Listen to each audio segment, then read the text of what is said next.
Hey everybody, thanks for coming out. Okay, well, I got a lot of slides, so I'm just trying to just burn through them. We're just going to power through. So try to pay attention to like the first 5 minutes of slides, so that you'll be there with me when we're hitting through this stuff. Okay, so I'm Brandon Wiley. I've done some stuff. Wrote a thing called Freenet in like 2000. Defcon 2000. Oh, thank you. Raise your hand if you have ever run a Freenet node. Yeah, my people. Thank you. National heroes, every one of you. So yeah, my first talk ever, I was 18 years old. It was at Defcon in 2000. I presented about Freenet. The entire description of my talk was, this is about Freenet. I drew the slides with crayons. And that was it. It was like a packed room of people that like came to go see like a talk based on that information.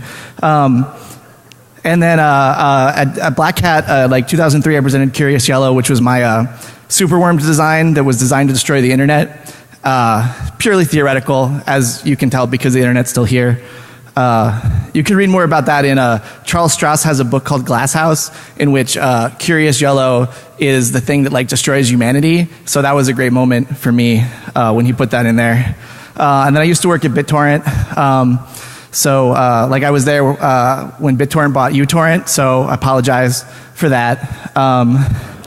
But yeah, I did a lot of stuff at BitTorrent, and then since then, when I was at BitTorrent, is when I first saw deep packet inspection being used to block BitTorrent. In fact, when BitTorrent was, when we noticed that Comcast was blocking BitTorrent before any of the press heard about it, I was the guy that they sent to Comcast to try to reason with them. And well, you know how that worked out.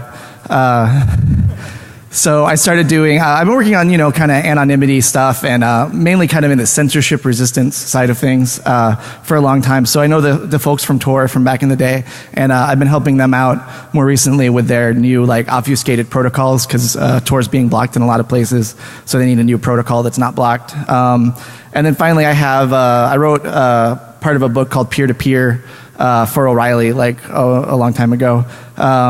So anyway, so those are my credentials. Who cares? Whatever. I'm just putting this up so that I can establish some credibility with you guys, so that when I start showing you pictures of cats, you don't just be like, what is this? I'm out of here. Because there's a lot of pictures of cats in my talk. So, yeah. Cool. All right. So let's get into it. So my slides are taken from two different sources. One is my children's book on internet freedom called Free as in Kitties. And the other slides are from my PhD dissertation. So I kind of meshed them together. We'll see how it goes, right? So we're going to start out with the internet. What is it? Let's define some terms. Hopefully you guys have checked it out. If not, it's pretty cool. Should get on there. There's a lot of stuff on there, a lot of cats and stuff. And then how do we internet with this internet? Once we know what an internet is. And then we just get straight up into just binary classifiers using Bayesian statistical inference. That's from the children's book. No. And then fooling binary classifiers with polymorphic protocols. And then, Dust, which is what it talks about, which is the Polymorphic Protocol Engine. And then I got some infographics. And then if we have time, I forgot to start my timer. There we go. Then we'll talk a little bit. I want to talk a little about realistic threat models versus the threat models that everybody else uses. So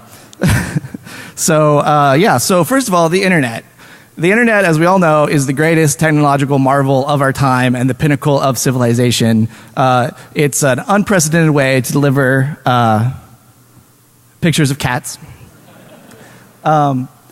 So I know what you're thinking. You can't take a real cat and transmit it over the internet. Believe me, I've tried. It doesn't work.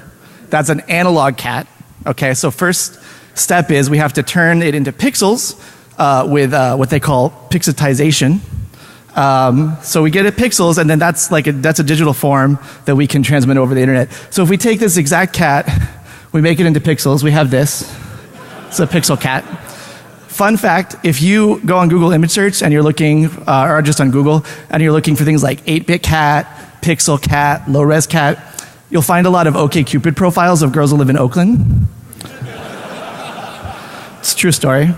Okay, great. So we got this cat. Now we need to turn it into numbers because as we know, like computers, they use numbers and stuff. So that's pretty easy. We have all these various color spaces and things. So we get like a number mapping for each color, and then we run it through there, and then we get, you know, a map of numbers. Okay, so now we're good. Now we have something computers can understand, and we can transmit it. So first we got to do is in the internet. For some reason, when they designed the internet, they didn't think that it would be handling like, you know, big chunks of data like cat pictures. So it can only handle very tiny chunks of data. So we split all of the data into all these kind of randomly sized different things that we call them packets.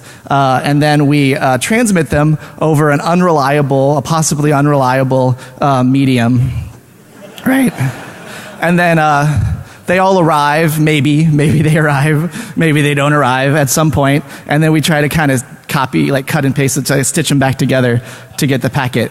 And then on the other end of the pipe, after all of this magic has happened, we get a pixel perfect exact replica sent through the internet of the cat that we started with. Right? There we go. Yay, internet. Internet's great. Okay, so what's the problem? I mean, the internet's great. We can look at cat pictures. It brings us all a lot of love and joy. Like, who would ever want to try to stop this? Well, robots. Since the beginning of time, there's been a war between cats and robots. No one knows why. All we know is that robots have been programmed to hate cats. Okay, so here's how binary classifiers work. Okay, robot looks at something. It looks at the packets and it says, "Is that a cat?" Yes or no. Those are all the options that we have. That's why it's called a binary classifier. That's the decision it's trying to make. Cat, not a cat. Okay? Now, because they hate cats, if it is a cat, they replace it with a sad panda. Okay? All cats are replaced by sad pandas. Now, if it's not a cat, don't care. Don't care. Just pass it through just exactly as it was. Bananas, whatever. They don't even know what bananas are. They just know about cats and things that aren't cats because they're binary classifiers. So don't care. Pass it on. Okay, so the question is, how do we fool a robot so that we can transmit pictures of cats over the internet without having to be replaced with sad pandas? That's the question. How do we fool robots, right? Well, I think if you've been paying attention, remember I said pay attention to like the first 5 minutes. You already know the answer, right? Right? You got to make cats look like bananas, and then robots don't care. All right? So here's the secret code to my talk. Don't take a picture of this slide. This slide is not on the internet version of the talk. This talk is just about cats and bananas. So kittens are free speech. Sad pandas are censorship of free speech. Robots are filtering hardware that's made in America and then sold to companies all over the world to make it so that people can't access the internet and find out things about like news about what's going on in their own country during elections and other critical times like that. Bananas are just messages that filtering hardware doesn't care about. And then banana cats are free speech, which is encoded so that it will get past the filtering hardware. Okay, so yeah. So we're talking about some serious kind of deep stuff here, right? Like this is like really important sort of stuff because the internet needs to be free. But you know, I just kind of wanted to segue in this. So now I hope that we're all at the same level, like we all are on the same page and understand the code, right? So now that you know the code, I can tell you about my project. Dust makes cats into bananas in order to fool robots so that we don't have any more sad pandas. Okay? All right, so yeah, so that's the intro. Now let's get, into a little kind of some details here. So how do robots see cats? So robots can't see cats the way that you and I see cats, where you look and you're like, hey, it's a cat, right? They only see the packets. They see the grid of They see the grid of numbers, and then they have to use some kind of like statistical or like rule-based, because they're robots, right? They only know logic. So here's one mechanism, right? Which is you just look at the lengths of the packets, right? It's all grouped into these kind of randomly sized packets.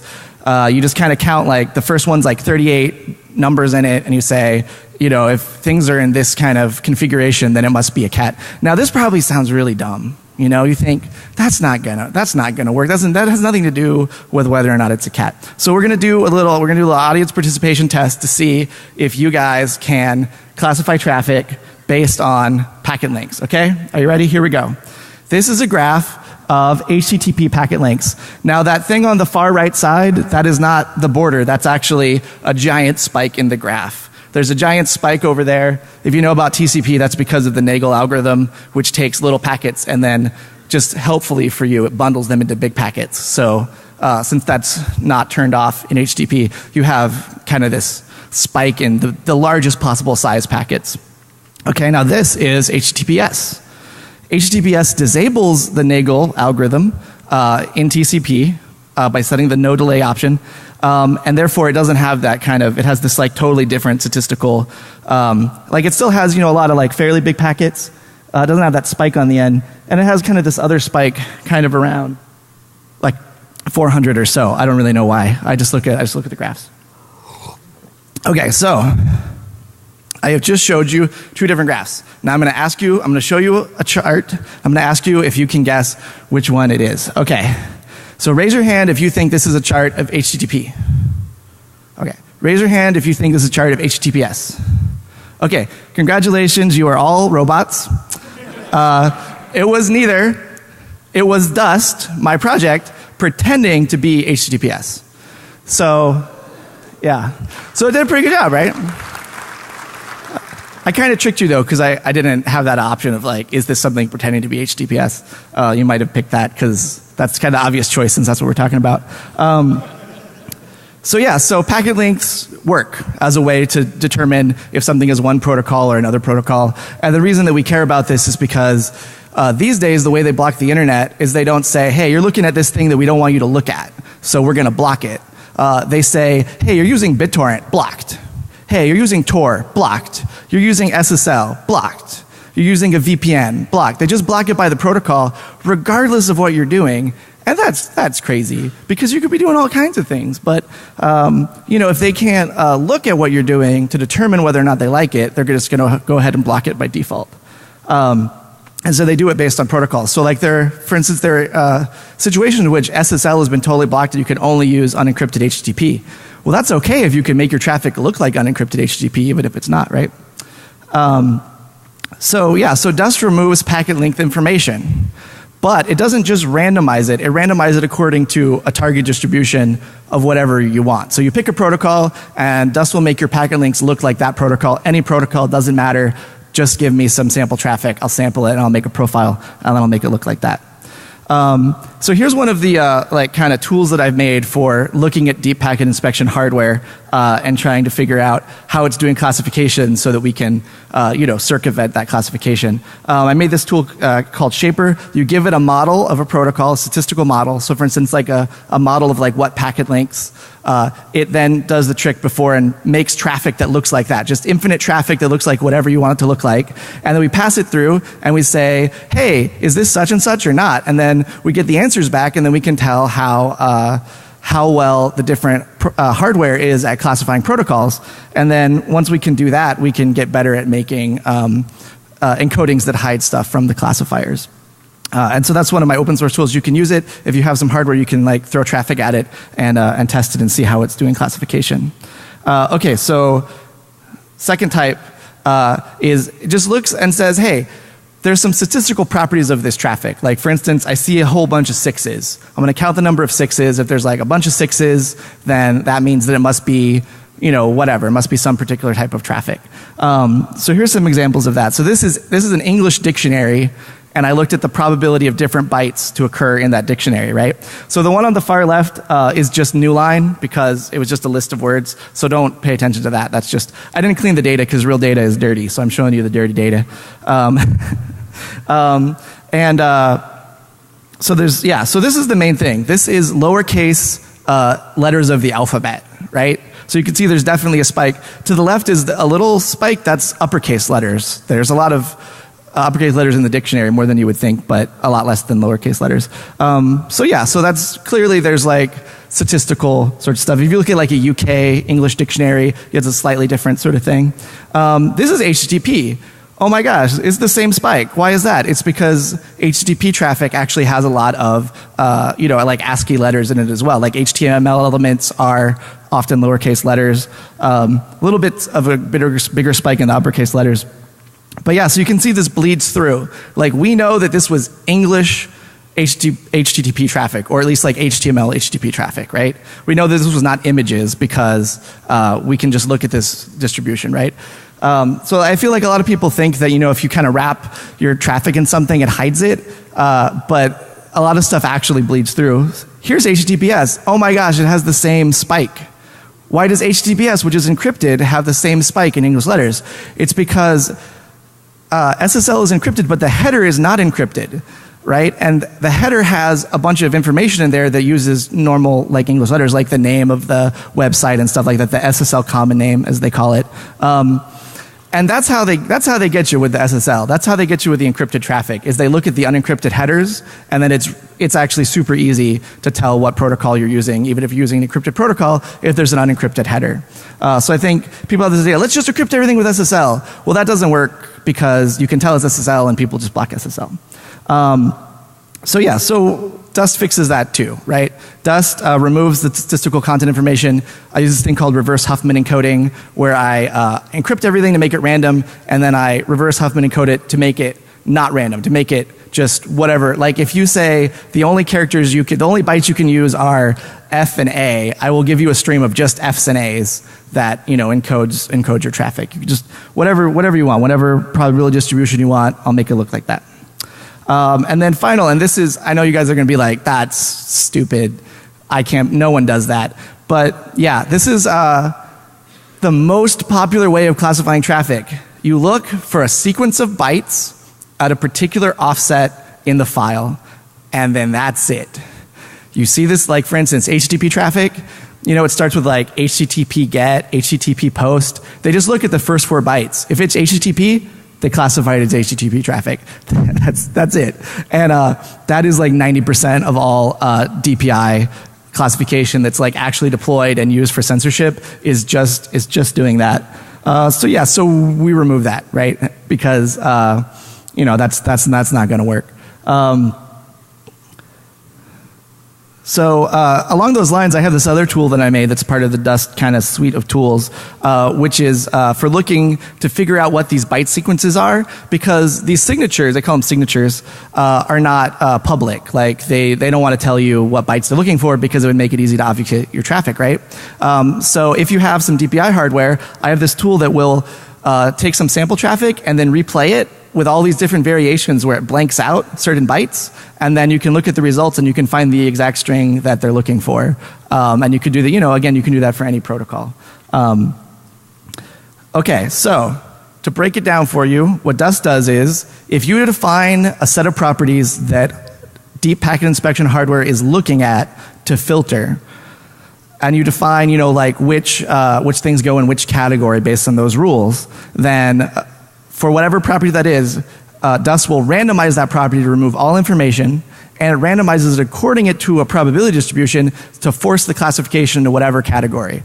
So you tell me what categories your hardware has, and I can make arbitrary traffic get put in any of those categories. The reason you want to do this is because you want to get into the category that's not being blocked, whatever that is, right? Like, there was a recent instance of an adversary was blocking everything except for HTTP, and HTTP connections could only be 60 seconds long, and then they were automatically closed. And so a lot of protocols had trouble with that. Dust says, fine, 60-second HTTP connections, let's do it. And then encodes all the traffic that you have over, that protocol. So basically, if you let any messages through, then you have to let all messages through, because we'll just encode into the set of messages that are allowed. And then the ultimate point of all of this is, I have this message server that you give it arbitrary messages, it encodes them to look like bananas, they're passed through, and then people are reunited with the cats that they love. And that's really what it's all about, is just letting people get to the content they want to get to, post what they want to post, read what they want to read, and just have free speech on the internet. Cool. So that's the end of my linear part of my talk. And now I have several bonus slides, depending on how much time we have. And I think I burned through those pretty quick. So I'm going to go, let's go through them. And then when we do Q&A, maybe like some of the questions will also be related to these slides. Okay, so sometimes people ask me about various other projects and how like Dust is different from these other projects. And I don't really think of them as competitors. I mean, people are going to choose, they're going to use one kind of encoding or another for their traffic to get it past this filtering hardware. But just use whatever works. I mean, all you want to do is get past the filtering hardware, right? So if something works, do it. And if it stops working, then, switch to something else. So I worked with Tor on obfs proxy, which is their obfuscating protocol. So that's an example of a protocol where it just obfuscates, right? Like it just makes everything look totally random. And that's good. That's pretty good. That'll get you past a lot of things. But some of the hardware now will actually flag stuff as random looking, at which point you can make a custom rule that says, hey, if it's random looking, block it. If you can't classify it, that's okay. Just block everything that has like high entropy. Like if you guys have heard about like the entropy attacks, those are really awesome attacks that work really well. They're not really widely deployed, but you can custom configure them in some of the hardware. So that's the issue with just obfuscating stuff. You need this second layer where you shape it to look like the stuff which is whitelisted. A lot of people are doing a lot of research on mimicking specific protocols, especially HTTP. People are just trying to make stuff that hides, like steganographically hides information in HTTP. So the problem with that approach is that people always choose the most common protocols, the ones that they think like no one will ever block this protocol because it's too important. People used to say that about SSL, and now it's totally been blocked. So people are really focusing on HTTP. The problem with that is that the DPI hardware has the most visibility into HTTP of any protocol. There are actually whole boxes that just do HTTP interception and do like semantic parsing of all of the headers and all of that kind of stuff. So you have to do a lot of work to look like HTTP. In fact, there was this paper recently called "The Parrot is Dead," in which they talk about that they're pretty sure that given any kind of traffic that mimics some other kind of traffic, they can make a test exists where they can differentiate the two, because there's going to be difference between like your HTTP implementation and like a real HTTP implementation. So people are trying to do this crazy stuff where they're like trying to get like an actual browser, like they're trying to get Firefox and try to make Firefox like load pages, and then they encode like information in the way like which pages you choose and the timing and stuff. And that's fine. It's just like a very slow protocol. And you don't need to do any of that because, like I said before, the DPI hardware is just most of the time saying, are the first 4 bytes HTTP? And then that's all you need to do. A lot of the hardware only looks at the first packet because they're trying to scale, and so they're cheating in their design, right? Like instead of like looking at all the packets because they want to be able to push more throughput and be able to tell the people that are buying it like, oh yeah, we can handle your whole country's traffic, and you don't need that many boxes, it'll be fine. They just look at the first packet, then they classify it, and they forget it. It's been classified, so they just stick with that classification. I was talking to a DPI vendor who said that they look, for some protocols, they have to look at like 20 packets. Oh no, 20 packets before they can classify it. So it's a lot easier than trying to actually like be exactly like this protocol. And then there's a really cool project called Format Transforming Encryption, that you give it a grammar for a protocol. Like for instance, you say like HTTP or like FTP or like SMTP, and then it will generate random messages that conform to that grammar. That's a pretty cool project, so I checked that one out. So the difference is in what I'm doing is that I'm not writing a protocol. Like obfs3 is like the Tor's current protocol for obfuscation. You look at FTE, that's kind of a protocol engine. But most people are they're thinking, let's make one protocol that can never be blocked. And I gotta tell you, that doesn't exist. There is no one protocol that cannot ever be blocked by anybody. It just depends on your settings. Like your attacker, your adversary is gonna have some configuration on their hardware for block this, don't block this, and it's going to be different for everybody. There is no one protocol. So instead I wrote a protocol engine where you just, instead of updating it with each revision when it gets blocked, you just change the settings. Like you say, okay, before we were making traffic look like HTTP, now let's make it look like, let's do some UDP based thing, you know? Let's just get crazy. Let's use UDP. Let's make it look like Skype, whatever. And then, if they block that, then again, just switch it up. Switch it up every day. In fact, don't even just mimic protocols. I have this thing that I can't really convince anyone is a good idea that I think is awesome, which I call chimeric protocols, where you take like two protocols, you take like, I don't know, like SMTP and like NTP, and then you just kind of like smush them together, and you get this protocol that people are like, I don't know what that is, right? And just keep them busy, you know, they got guys, right? They got to configure this hardware. They first have to notice your anomalous traffic, right? Then they have to figure out what you're doing. Then they have to make a configuration, and then they have to make sure that it like evenly splits out your traffic from like the legit traffic. So, you know, just keep it rolling. In fact, you could even with dust engines just use a probability distribution. You could make up just random distributions. You know, you could be like, in this protocol, everything's always going to be 5 bytes long, or, you know, like 1400 bytes long. I don't think there's any protocols like that, you know? So yeah. Another thing is, my thing is purely statistical, because that's how they actually look per packet is how the classifiers work. So my stuff is per packet. In the Parrot is Dead paper, they actually reference my work, and they say, I think we've determined in this paper that packet-based stuff like Dust is just never going to work. And it's like, right, it's not going to work against a bunch of CS professors and all of their grad students in a lab looking at like just like two different like PCAP files, sure. But against the actual deployed hardware, it works awesome. I know, because I have the hardware and I pass it through there and it works awesome. So, and I think that's kind of, you know, that's kind of one of the differences there. Oh, thank you. Thank you. Right, and so another difference is like with FTE, format transforming encryption. It's a great project. You need a protocol specification so that you can follow that grammar. With Dust, you just give me some sample traffic and I'll just build a model from that. In fact, the best thing is you give me some sample traffic of traffic that was blocked and some sample traffic of traffic that wasn't blocked, and I can from that make you a protocol that will be guaranteed to not be blocked. Well, not guaranteed, but it won't be blocked without having to even know what I don't even need to know what protocol it is. I just need you to give me the PCAP files, and I just process them, and then we're done. Another thing is, so a lot of people that are doing these specific protocols like HTTP modeling, they model the protocol and they say, what does the protocol look like? Let's look exactly like this.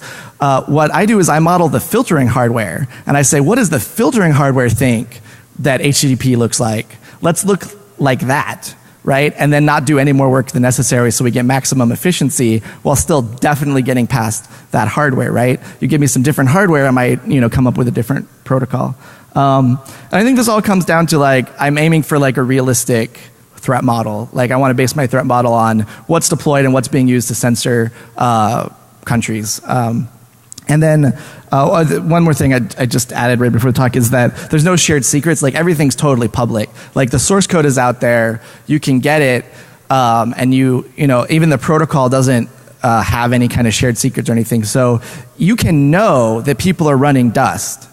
It doesn't help you figure out who's running Dust, because the traffic, by definition, looks like the traffic that you don't care about, right? So even if you download it, you run your own experiments, unless you know what settings people are using, it won't help. But even if you know what settings, the battle is you have to make a better rule for your filter that can tell between the mimic traffic and the real traffic. So it's no longer like a war of technology. It's like a war of who has the better information, like who has the better models. So talking about threat models. So in the academic world, the threat model hierarchy of threats is, if someone just published a paper and won Best Paper Award, that's the adversary that you need to attack, was the adversary in that paper, right? And then otherwise, like if there's like a recently published attack, you should defend against that. Otherwise, if there was an attack published before 2003, no one cares. No one is working on that in the academic research at all. And cool.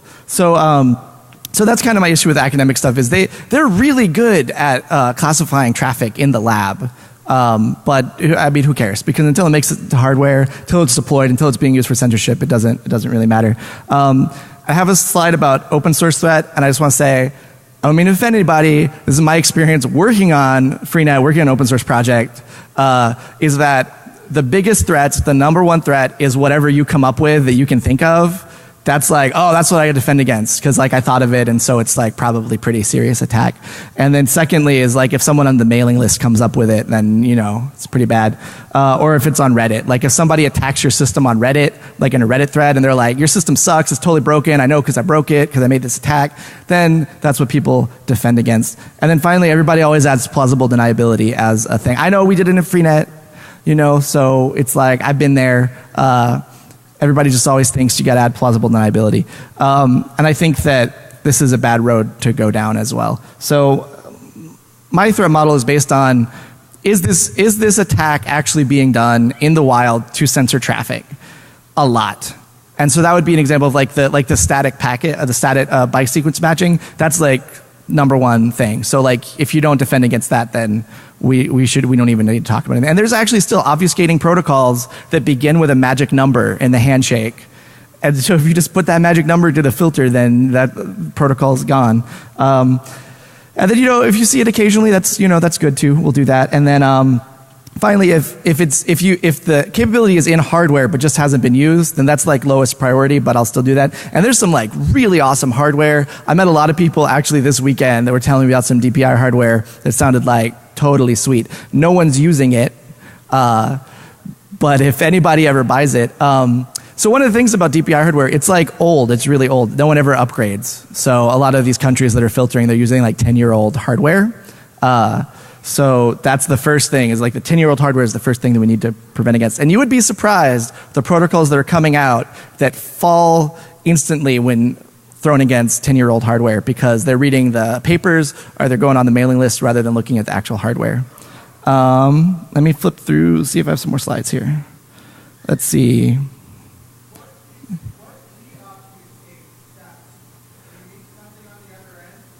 Yeah, okay, that's a good question. So you have to have a client and you have to have a server, and they both need to be speaking the protocol. You need the public key of the server. You need that because I need to have to be able to do a handshake where we don't have to communicate anything that's not purely random bytes. So let me go. I have, let's see. Yeah, I won't really get into the key exchange. I don't have a lot of time, but the key exchange and everything is all purely random. So you need to have the public key ahead of time. So when you find out the address of the server, you need to find out its IP, its port, its public key, and then also the configuration for what specific protocol you're going to be speaking. So that all needs to be out of band in the invitation, right? And so I know that's kind of not the way that people usually do it. People like to do these, like you connect and then you just handshake everything like right there. That's kind of like a more popular way to do it. And I just feel like that way doesn't work. You need to have a little bit of information transmitted out of band beforehand in order to have all of the properties that we want to have. Let's see. Yeah, okay, let's do questions. And if there are slides that are referenced by questions, that's fine. Anybody got any questions? Oh, we got a mic. That's good because this is a big room. Come to me, I don't have a long cord. And shockingly, no wireless here. What? Defcon? So how do we run a Dust server to help out? Is there a community setup or such, or EC2 instances or anything like that? How can we make those endpoints that people can connect to? Right, so that's a good point. So Dust right now is not actually a service. It's a protocol, and it's like an implementation of that protocol, which is designed for other people to use. So like for instance, with Tor, I worked with them on vesves proxy, which is part of their pluggable transport system, where you can basically anybody can make a new transport for Tor. And so that's kind of one of the targets is like a Tor wrapper that uses this. And then also I'm trying to make it into a library where you can use it like just in your own kind of protocol. There's no currently like system for just doing like open proxies that are based on Dust. I think that's not really the model that I want to go with, just because I know from knowing the Tor guys from way back when, like how much work it is to run a community of volunteer nodes. Freenet, we had that issue as well. Although Freenet was actually pretty low maintenance. People just run it. There wasn't a lot of coordination. Yeah, so right now this is, let me go to the slide on whether or not you should put real traffic on it, which is no, don't put real traffic on it, because this is a purely experimental sort of thing. Yeah, so yeah, there's no, I don't have a good answer for that yet, but that's a good question. I'm going to work on that. Okay. I guess this is more of a general question for all obfuscating protocols, but couldn't the attacker just notice that you're only communicating with one machine all the time, and it's always HTTP and you never get anything blocked, and then just block all access that way to that machine? Right. I see what you're saying. So you're talking about like your connection patterns being anomalous, right? Like you're making long-lived connections to a single machine. So that's one of the things I'm going in the next version that I'm working on, is being able to split your traffic over multiple connections to multiple machines, one conversation. I've already got it where, like, some protocols actually use multiple different ports. Like if you look at OpenVPN, it uses 443 and like 1194. I already have that as part of the statistical model, where you can say, yeah, use like 80% on 443 and 20% use like 1194, right? So you can take that to hosts too. You can be like, split your traffic among this set of hosts with this probability distribution, use these ports with this probability distribution. So yeah, I'm totally working on that. Also, I'm working on a thing where you can split your traffic over simultaneous TCP and UDP conversations using different profiles, different protocols with different hosts, and it all just gets kind of funneled back together into one stream on the other end. That's a lot of work though, so it hasn't come together yet. It's just a lot of bookkeeping and stuff. Next step, Don. Yeah, that's the next step. So it seems like the obvious escalation for the hardware manufacturers is to just move up the chain and start classifying distributions of bigrams, trigrams, like hashes of tokens in HTTP. Have you seen any evidence that they're moving that way, or are you sort of banking on the fact that that's like a lab CS world theoretical attack and not likely to be deployed in practice? Well, so to come back to the basic principle of Dust, if you define a property of connections, I will randomize over that property. So if you move from a first order probability model for content where you're just looking at individual bytes to looking at bigrams or trigrams, and that's deployed and I see that, I will simply randomize on the bigram and trigram level. And I can do that a lot faster than the hardware people that need to do all that stuff, test all the stuff, and then get people to buy it and then get people to roll it out. I could do that today. The only reason I haven't done it is because it's not deployed, and also, like, today specifically, I'm really busy doing some of the Defcon contests, so yeah. Right, we're not done yet. Stop clapping.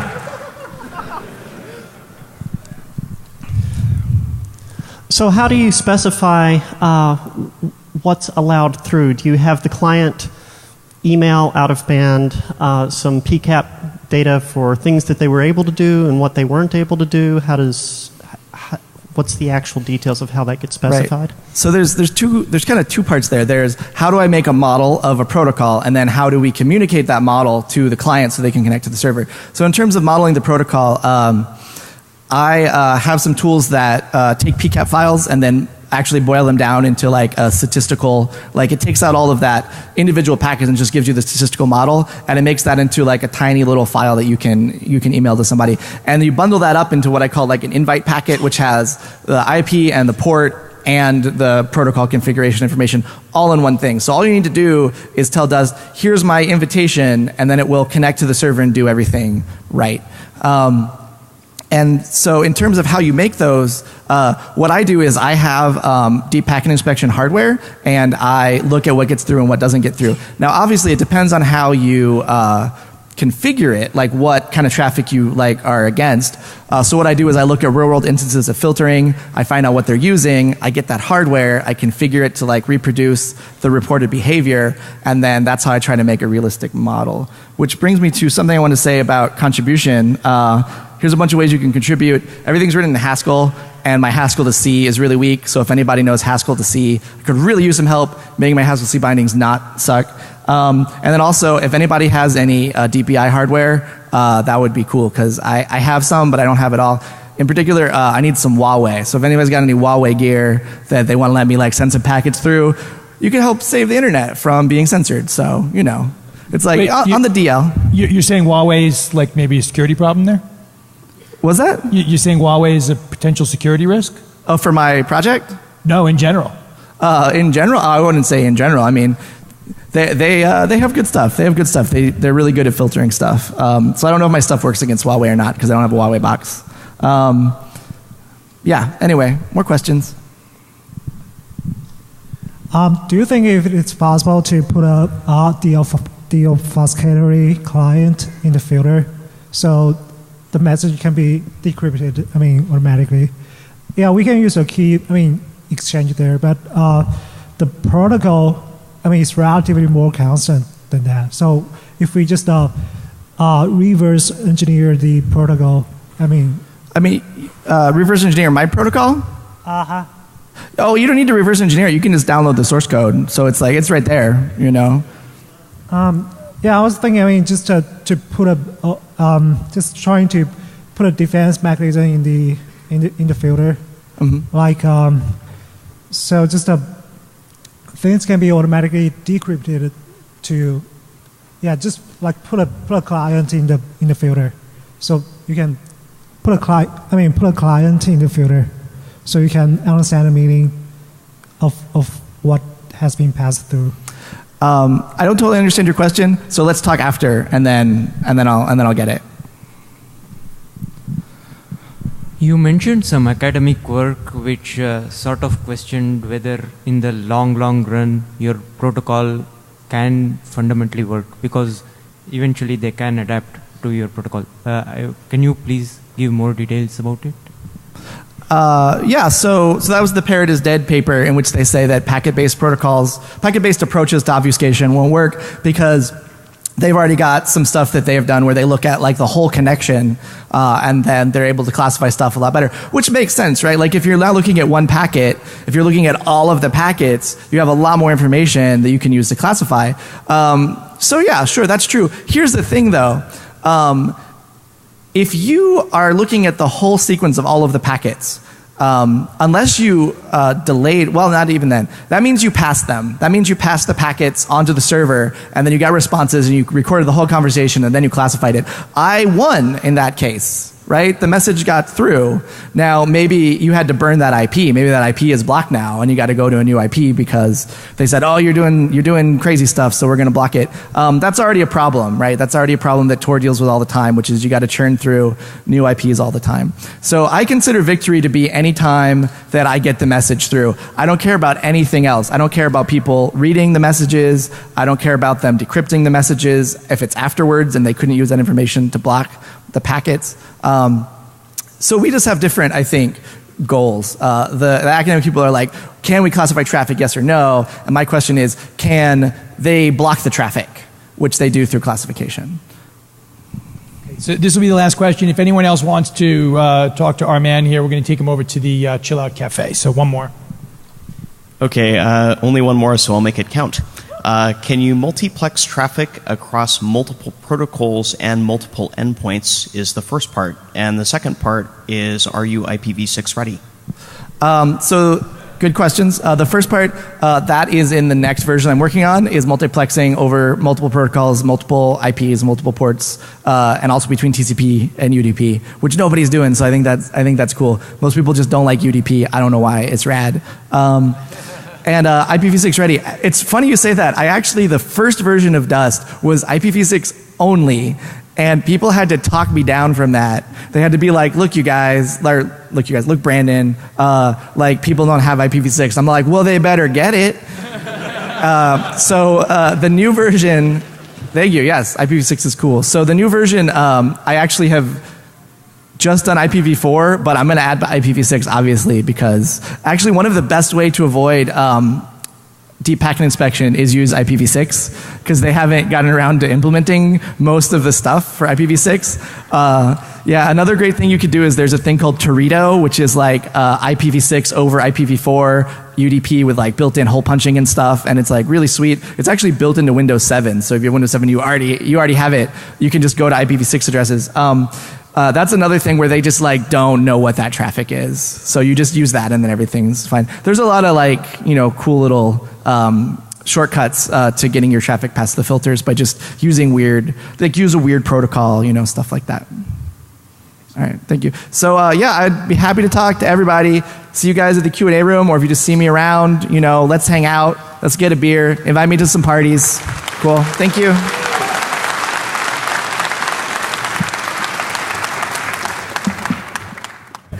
So I started doing, I've been working on, you know, kind of anonymity stuff and mainly kind of in the censorship resistance side of things for a long time. So I know the folks from Tor from back in the day, and I've been helping them out more recently with their new like obfuscated protocols, because Tor is being blocked in a lot of places, so they need a new protocol that's not blocked. And then finally I wrote part of a book called Peer-to-Peer for O'Reilly like a long time ago. So anyway, so those are my credentials. Who cares? Whatever. I'm just putting this up so that I can establish some credibility with you guys, so that when I start showing you pictures of cats, you don't just be like, what is this? I'm out of here. Because there's a lot of pictures of cats in my talk. So, thank you. Cool. All right. So let's get into it. So my slides are taken from two different sources. One is my children's book on internet freedom called Free as in Kitties. Hey, everybody. Thanks for coming out. Okay, well, I got a lot of slides, so I'm going to try to just burn through them. We're just going to power through. So try to pay attention to like the first 5 minutes of slides, so that, you know, you'll be there with me when we're hidden through this stuff. Okay, so I'm Brandon Wiley. I've done some stuff. Wrote a thing called Freenet in like 2000. Defcon 2000. Oh, thank you. Raise your hand if you have ever run a Freenet node. Yeah, my people. Thank you. National heroes, every one of you. So yeah, my first talk ever, I was 18 years old. It was at Defcon in 2000. I presented about Freenet. The entire description of my talk was, this is about Freenet. I drew the slides with crayons.